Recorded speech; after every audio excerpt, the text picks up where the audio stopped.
Tonight on the Titanic by Mary Pope Osborne.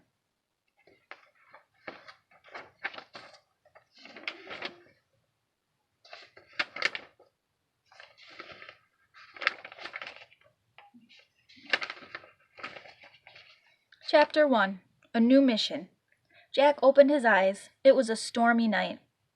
The rain tapped hard on his window pane. "Do you hear what the rain is saying?" said a voice. Jack turned on his lamp. Annie stood in his doorway. She wore her rain poncho over her pajamas and held a flashlight. "It's saying, 'Come now,'" she said. "You're nuts," said Jack. "Listen, just listen," said Annie. Jack listened. The rain did seem to be tapping out. "Come now, come now." "We have to go to the tree house," said Annie. "Something important is about to happen." "Now?" said Jack. Jack didn't want to leave his warm, cozy room, but he had a feeling Annie was right. Something important was about to happen. "You coming?" she said. Yeah, he said. He climbed out of bed. "Just put on your rain poncho," said Annie. Jack threw his rain poncho over his pajamas. He pulled out his sneakers and grabbed his backpack. "Don't forget your master librarian card," said Annie. "I have mine with me." Jack put the card with the glowing letters ML on it into his backpack. "I'm ready," he said. Jack and Annie went quietly down the stairs. Then they slipped out the door into the chilly, damp night. The storm had eased up. Rain fell gently as they ran up the street. The wet ground glistened in the beam of the flashlight. They headed into the Frog Creek woods. Wind blew through the trees, shaking water to the ground. Jack shivered. He wiped raindrops off his glasses. "Brr," said Annie. "I'm cold." "Me too," said Jack. As they kept walking, Annie pointed the flashlight up into the trees. "There it is," she said. Her light had found the treehouse. "Morgan!" Jack called. There was no answer. "I wonder what's wrong," said Annie. "I was sure she'd be here." "Let's go up and see," said Jack. Annie grabbed the rope ladder and started climbing. Jack followed. Rain dripped from the trees onto his poncho. They climbed into the treehouse. Annie shined her light into each corner. The first 3 corners were empty. Then the flashlight hit the 4th. Jack and Annie gasped with surprise. Sitting in the corner was a small dog. He looked like a terrier puppy. He had scruffy light brown fur. He stared sadly at Jack and Annie. "Oh," whispered Annie. "Where did you come from?" said Jack. Annie patted the dog's head. He wagged his tail. "He's so cute," she said. "He looks like a little teddy bear. Hi, Teddy." Teddy was actually a good name for him, Jack thought. "Where did you come from, Teddy?" he asked. The little dog whimpered. "Don't be sad," said Annie. "Everything's okay." "How did he get up here?" Jack asked. "I don't know, but I bet Morgan had something to do with it," said Annie. Jack's gaze fell on a piece of paper lying on the floor. "I think you're right," he said. He picked up the paper. On it was fancy writing that said, "This little dog is under a spell and needs your help. To free him, you must be given 4 special things." Excuse my kitty cat. "A gift from a ship lost at sea. A gift from the prairie blue. A gift from a forest far away. A gift from a kangaroo. Be wise, be brave, be careful. Morgan. P.S. Your master librarian cards won't help on this mission. Just be yourselves and all will be well." "What kind of spell do you think Teddy is under?" said Annie. "Who knows?" said Jack. "Poor thing," said Annie. She patted the dog's head. He licked her hand. "It looks like we have to take 4 trips," said Jack. Teddy trotted over to a book. He pushed it with his nose. "Look," said Annie. "I bet that will take us on the first trip." She picked up the book that the little dog had chosen. "Good job, Teddy," she said. The title of the book was The Unsinkable Ship. "Well, at least that's good," said Jack. "The ship won't sink, even if it is lost." "Ready, Teddy?" asked Annie. "Arf, arf," he answered. Jack pointed at the cover of the book. "I wish we could go there," he said. The wind started to blow. The treehouse started to spin. It spun faster and faster, then everything was still. Absolutely still. Chapter 2. The Unsinkable Ship. "Arf! Arf!" Jack opened his eyes. He shivered. Wherever they were now, it was cold. Very cold. Teddy barked again. "Shh," said Jack. Annie shined the flashlight on her clothes. "Wow, we're dressed like old-fashioned kids," she said. Instead of pajamas and a poncho, she wore a sailor dress and a long wool cloak. Jack had on an overcoat and knee-length pants with long socks. His backpack had turned to leather. He also had on a shirt and tie. "Where are we?" he wondered aloud. Jack and Annie looked out the window. The moonless sky glittered with stars. There was a soft wind and the sound of water lapping. The treehouse seemed to be resting on a wooden deck between two giant columns. Jack looked up and saw smoke coming out of the columns. "We must have landed on the ship between the smokestacks," he said. Then Jack looked straight ahead and saw a box high in the air near the front of the ship. "That must be the lookout's nest," he said. Jack sat back in the treehouse and opened their book. Andy handed him the flashlight. "Let's find out where we are," he said. He turned to a picture of a huge ocean liner. By the light of the flashlight, he read, "Late at night, on April 14th, 1912, an English ocean liner was making her first voyage across the Atlantic Ocean. She was going to New York City. Carrying 2,200 passengers, the ship was 4 city blocks long. Most people believed the ship was unsinkable." "Oh man, we're in 1912, said Jack. He pulled out his notebook and wrote, "April 4th, 1912. "The ship is huge, said Annie. "How will we ever find the gift to help free Teddy?" "You can't go looking for a gift," said Jack. "You have to wait until someone gives it to you." "Right," said Annie with a sigh. "Well, I guess we just have to be ourselves, like Morgan said, and maybe we'll get lucky." "This is hard," said Jack. The little dog whined. "Don't worry, Teddy," said Annie. "We'll free you from your spell." Just then a shout came from the lookout's nest. "Iceberg ahead!"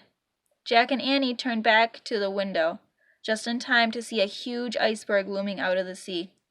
The iceberg was dark with a fringe of white at the top, and it was right in front of the ship.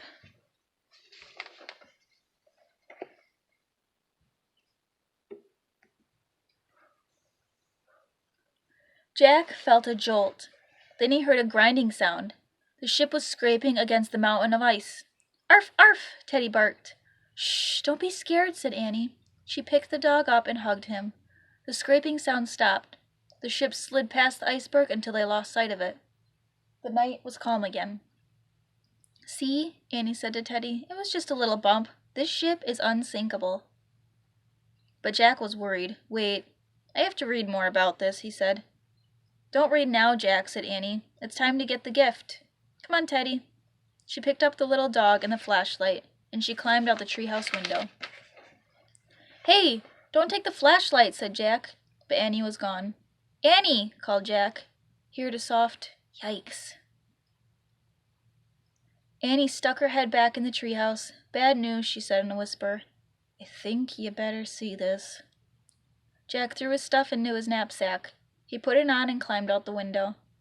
Annie was standing by the ship's railing, holding Teddy. Without a word, she shined the flashlight on a life preserver hanging from the railing. In big black letters were the words, "RMS Titanic." Chapter 3. SOS. Jack stared at the name of the ship. "You know what happened to the Titanic, don't you?" he said softly. Annie nodded. "It hit an iceberg and sank," she said. "But I don't get it. I thought the ship was unsinkable." "That's what people thought when the Titanic was built," said Jack. "But they were wrong."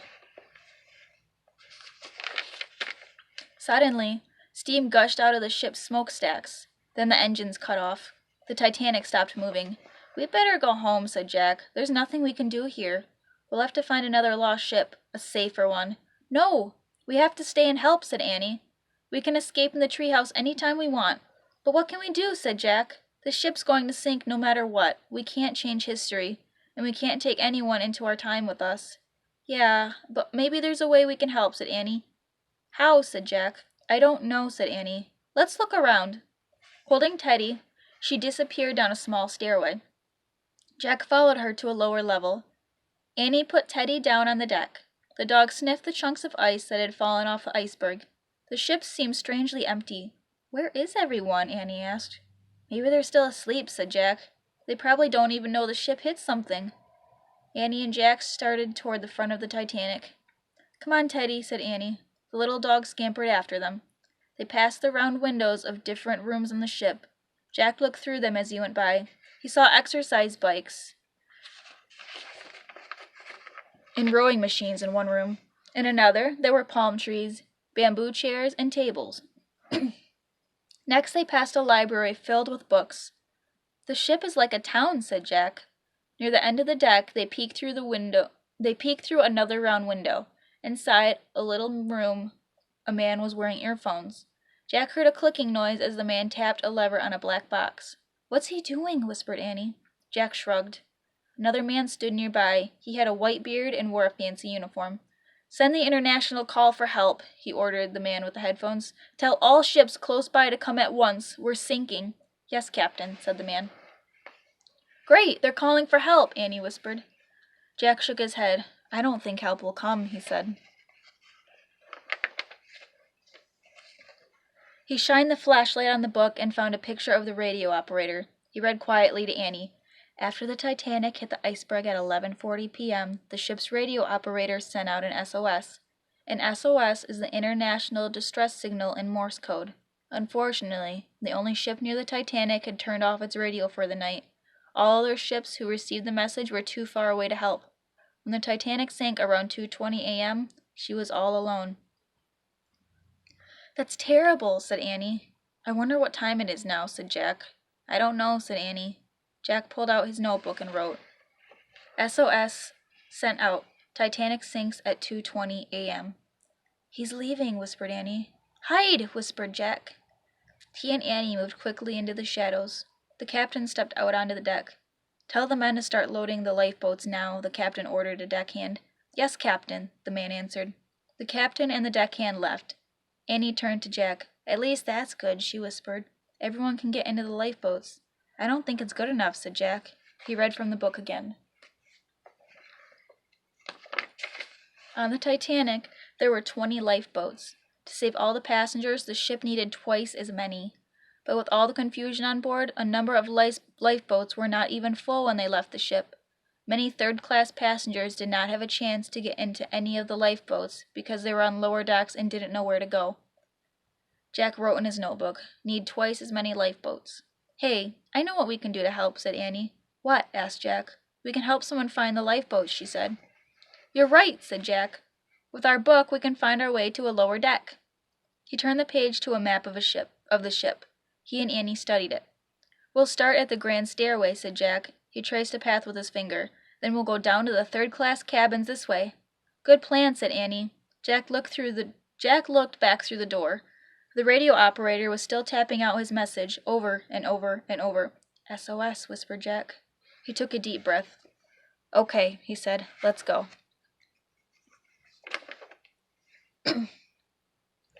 Chapter 4. Put on your life belts. Jack and Annie slipped through a door off the boat deck. Teddy was at their heels.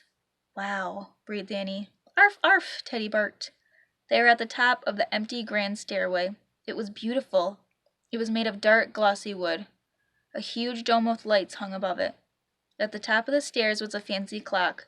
The hands of the clock were at 12:20. "Oh man, it's 20 minutes after midnight," said Jack. "The ship's going down in 2 hours. They hurried down the carpeted steps and into the first-class hallway. Teddy followed along. Jack looked at the map in the book. "These are the staterooms," he said. "This hall will take us to the third-class open deck." "Hey, look," said Annie. "The floor's slanting down." Jack caught his breath. She was right. "That means the front of the ship is already sinking," he said. Just then, a man in a white uniform came down the hall. He knocked on the doors. "Put on your life belts at once, and come up to the boat deck," he called. Men and women stumbled out of their rooms. They wore elegant robes made of shiny cloth and velvet. "What's going on?" a woman asked. "There's been a little accident," the man in the uniform said cheerfully. "Oh, how silly," said the woman. "It's not silly," said Annie. "Do what he says." "Arf, arf," Teddy barked, as if he agreed with Annie. "Shh, Teddy," said Jack. He picked up the little dog. Then he and Annie hurried down the hall. They crossed the third-class open deck where many more people were standing. These people were not dressed in fancy clothes. They mostly wore plain dark coats. They didn't seem worried either. They were all joking and laughing. Jack and Annie slipped through the crowd. They went into a big smoky room. 4 men were playing cards. A woman played the piano. A young couple danced to the music. "Put on your life belts and go up to the boat deck," Annie shouted. The people looked at Annie in surprise. The card player smiled at her. She opened her mouth to yell again, but Jack pulled her out the door. "Come on," he said. "We have to get down to the third-class cabins before it's too late." They hurried down another hall. Then they climbed down another stairway. Jack carried Teddy the whole way.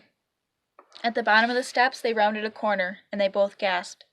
The floor was really slanting down here, and water sloshed at the end of a hallway. "The Titanic is sinking," said Jack. "But no one understands," said Annie. "I know," said Jack. It made him feel terribly sad. Teddy whined. Jack buried his face in the little dog's fur. "Come on," said Annie. She began banging on the cabin doors. The doors swung open. The cabins were all empty. "The people from this hallway must be the ones up near the lounge," said Jack. "Maybe we should go down to a lower deck." He started to walk back to the stairs, but Teddy began barking furiously. "What's wrong with him?" said Jack.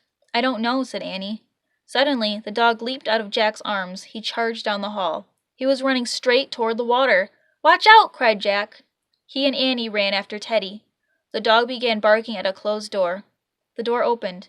A very small boy peeked out. Chapter 5. William and Lucy. The boy wore a nightshirt. He had red hair and freckles. He looked about 4 years old. He rubbed his eyes sleepily. Then he saw Teddy. "Puppy!" he said with a huge smile. He threw his arms around the little dog's neck.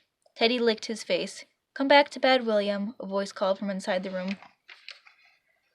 "Come out," Annie shouted. "It's an emergency." A moment later, the door opened wider. A girl in a long white nightgown peeked out.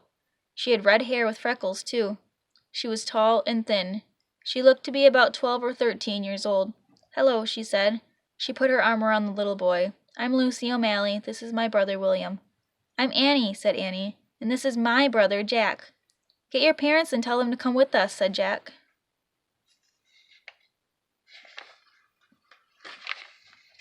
Lucy looked confused. "Our parents aren't here. They're in New York," she said. "We're on our way to them. Listen." "The Titanic has hit an iceberg," said Annie. "We'll take you to a lifeboat." "What do you mean?" said Lucy. "The ship's sinking," said Annie. "Look." She pointed to water at the end of the hall. "Oh, no!" cried Lucy. "Don't be afraid," said Jack. "Just get your coats and life belts. We don't have much time." Lucy nodded. Then she went back inside the room and came out with their things. Lucy pulled on her coat and her life belt. Annie helped William put his on. "Let's go," said Jack. "Wait, can Teddy fit in your knapsack?" said Annie. "Try," said Jack. Annie slipped the little dog into the leather knapsack on Jack's back. Only Teddy's front paws and head stuck out. "Stay there, honey," said Annie. She kissed Teddy on the nose. Jack didn't feel any extra weight in his knapsack. The little dog felt as light as air. "Wait, I forgot something," said Lucy. "We don't have time," started Jack, but Lucy rushed back into the room. "Hurry!" shouted Annie. When Lucy came out, Jack saw her slip something into her coat pocket. Then she grabbed William's hand. "Ready?" said Jack. Suddenly, he felt freezing water brush against his shoes. He looked down. The green sea water was slowly moving down the hall. "Arf, arf!" barked Teddy from Jack's pack. "Run!" cried Annie. Chapter 6. Women and Children First. Annie led everyone down the hall to the stairs, away from the cold sea water. As she and Lucy helped William up the stairs, Jack and Teddy followed. Halfway up the staircase, Teddy let out a yelp. Jack looked back. The water was creeping up the stairs, step by step. "Come on, Jack!" Annie shouted. Jack ran up the rest of the stairs. He and Annie led William and Lucy through the smoky room. The men were still playing cards. "To the lifeboats!" Annie yelled at the card players. "Right now! Hurry!" The men smiled at her again. "Little girl," one said with a laugh, "even if the ship does sink, it will take all night. There's plenty of time for everyone on board to be rescued." "Indeed, many ships are on their way right now," said another man in a soothing voice. "There's nothing to worry about." "Not true," said Annie. Lucy turned to Jack. "This doesn't sound so bad after all," she said. "It is bad. Please trust me," said Jack. "We have to keep going." They went outside. The crowd on third-class deck had grown. Many wore life belts, but no one here seemed very worried yet. Jack and Annie pulled Lucy and William along. They hurried through the crowd and down the first-class hall. They came to the end and trooped up the grand staircase. On the top deck, the Titanic was as bright as a Christmas tree. A band played lively music. With a hiss and a rush of light, a rocket streaked into the sky. It made a loud boom. Then it burst into many colored balls. Shivering in the cold, William laughed and clapped. "Fireworks," he said. Lucy smiled at Jack and Annie. "This is a trick, isn't it?" she said. "You've brought us to a party." "No, it isn't," said Jack. "Don't you remember the water downstairs?" Lucy's smile faded. "Women and children first," someone shouted. "That's you," said Annie. "Come on." She pulled Lucy and William toward a lifeboat. Chapter 7. The Gift. The lifeboat was waiting to go down. It looked tiny as it swung on cables at the side of the big ship. The water below looked black. Get in! Get in!" a uniformed man shouted. "No, no," said William. He hid his face against Lucy's coat. Lucy was shaking her head. "I'd rather stay here," she said to Jack and Annie. Jack understood. The brightly lit Titanic seemed so solid and safe compared to the little lifeboat. "You can't stay here," said Annie. "The Titanic is going to sink soon." "Very soon," said Jack. Lucy kept shaking her head. Jack saw tears in her eyes. "Lucy, we're telling the truth," said Jack. "You and William are in great danger." "You have to be brave now," said Annie, "for your brother's sake." Lucy straightened up and tried to smile. "All right," she said. "I will." "This way," a man called. "Women and children! This way, you four!" He pointed at them. "Get in," said Jack. He gently pushed Lucy and William forward. "Goodbye, Lucy," said Annie. "Goodbye, William." Lucy looked surprised. "You're not coming?" she asked. "No, we're going home another way," said Annie. "Oh, dear," said Lucy. "I hope you'll be safe." "We will, don't worry," said Jack. "Wait," said Lucy. She reached into her coat pocket and pulled out a silver watch on a chain. "This is a gift for both of you," she said. "It's our father's watch. We carried it on the voyage for good luck. I have a feeling that the two of you were our good luck tonight." Jack looked at the watch as Lucy put it around Annie's neck. The time on the watch was 1:50. There were only 30 minutes left. "Hurry, hurry," he said. Jack and Annie watched as a big man picked Lucy up and swung her into the little boat. Then he picked William up and put him in Lucy's lap. "Bye," cried Annie. She stepped forward to blow a kiss. Just then, the man picked Annie up. "No," shouted Annie. "Into the lifeboat, my dear," the man said, and he tossed Annie into the lifeboat. "No, no," cried Jack. Then the man reached for him too. Jack jumped away just in time. "Annie," he yelled, "get out!" Annie tried to climb out of the lifeboat. "Let me out!" she cried. "Arf, arf!" Teddy barked from over Jack's shoulder. The lifeboat jerked. It started creaking down toward the dark, cold sea. "Come back!" Jack called, but there was nothing he could do as Annie disappeared from sight. Chapter 8. Every Man for Himself. "Annie!" cried Jack. "Let me out!" he heard Annie shout, but the lifeboat kept going down. "Wait for me!" came a loud voice. "Wait for me!" A woman in a fur coat appeared at the railing. She nearly threw herself over the side of the ship. "Stop!" the uniformed man called. "Bring the boat back up for Lady Blackwell." Slowly, the lifeboat was brought back up. Jack pushed his way forward. The lifeboat came even with the ship. Jack reached out to Annie. She grabbed his hands. He pulled her back onto the sinking ship. "Room for one more!" Annie shouted to Lady Blackwell. Then she and Jack took off before anyone could catch them. They ran up the slanting deck. Annie stopped and peered over the railing. Jack looked too. They saw Lucy and William's little lifeboat creaking down toward the Atlantic Ocean. It reached the glassy black water. Then it floated off into the darkness. Annie waved. "Bye, William. Bye, Lucy," she shouted. "Thank you for your gift." She held up the watch that hung from her neck. Then she and Jack looked at it. The time was 2:05. "Only 15 minutes left," said Annie. "We have to get back to the treehouse now," said Jack. "Let's climb the stairs to the smokestacks." Suddenly, the front of the ship dipped down into the sea. Deck chairs started to slide past Jack and Annie. The band played a slow, calm song. It sounded like a church hymn. But the crowd started to panic. People pushed and shouted, trying to get to a safer part of the ship. "It's every man for himself," the captain shouted to all of his crew. The men all stopped what they were doing and ran up the deck. Jack and Annie ran too. They dodged sliding tables and chairs. They reached the stairs that led to the smokestacks. They grabbed the railing and pulled themselves up the steps. The ship tilted further. "Get to those smokestacks!" cried Jack. They slipped and crawled down the deck.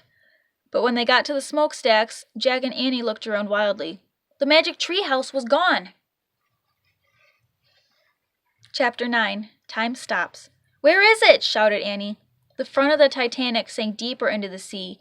Jack and Annie fell forward. They grabbed the railing and held on for their lives. "Maybe the treehouse fell in the ocean," shouted Jack. A great roar started coming from the ship. Jack imagined everything crashing forward, all the furniture, dishes, bicycles, the grand clock on the staircase. He looked down. A giant wave of water rolled over a lower deck. Jack imagined water flooding the third-class corridor, the card room, and the grand staircase. He closed his eyes, waiting to be washed away. "Arf! Arf!" The barking came from a distance. "Teddy!" cried Annie. Jack had forgotten all about the little dog. Holding onto the railing, he used one hand to pull off his knapsack. Teddy wasn't there. There was more frantic barking. "Where's Teddy?" cried Jack. "He's calling us!" shouted Annie.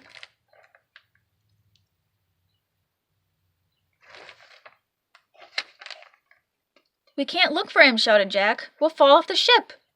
Teddy barked and barked. "He's close by," said Annie. She held onto the railing and moved slowly down the steep deck. "Annie!" cried Jack. Suddenly, the lights on the Titanic went out. The world was pitch dark. Jack couldn't see Annie at all. "Annie!" he shouted. He tried to move down the deck, too. But the ship tilted again. Jack slipped and fell. He rolled until he crashed into a smokestack. "Jack!" cried Annie. "Here! Here!" Teddy kept barking. The back of the Titanic was rising out of the ocean. The front of the ship was going down. Jack tried to go around the smokestack without falling. In the dark, he could barely see the treehouse. It was stuck between a smokestack and the railing. It was lying on its side. Annie and Teddy were looking out the window. "Teddy's barking led me here," cried Annie. "Hurry, Jack!" Jack crawled around the smokestack. He held out his hand. Annie grabbed it. She pulled him into the treehouse. Teddy licked his face. "I wish we could go home," shouted Annie, pointing at the Pennsylvania book. Jack heard a loud crack. The wind started to blow.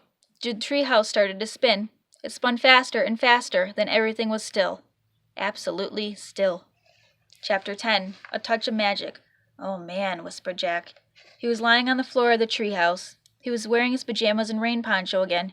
"You okay?" Annie asked. "Yeah, you?" said Jack. "My heart's beating really fast," said Annie. "Mine too," said Jack. He thought of the Titanic sinking into the cold black sea. His eyes filled with tears. "It was terrible," he said. Annie nodded. Jack could see tears on her cheeks. Teddy licked Jack's face. "Hey," said Jack. "How did you get out of my knapsack?" Teddy whined. Jack and Annie stroked his furry head and ears. "I think he has a touch of magic," said Annie. Slowly, Jack sat up. "He saved our lives," he said. "And now we have the first gift to break the spell he's under," said Annie. He turned on her flashlight. She turned on her flashlight. She shined it on the silver pocket watch that hung from her neck. "Lucy's gift," she said. The watch had stopped. The hands were at 2:20. Jack was silent, then he sighed. "That's exactly when the ship went down," he said. Annie looked at him. "I guess that's when time stopped for the Titanic," she said. Jack nodded. Annie put the pocket watch on top of Morgan's note. "A gift from a ship lost at sea," she said softly. They were both quiet. Then Jack took off his glasses and wiped the tears from his eyes. Annie stood up. She took a deep breath.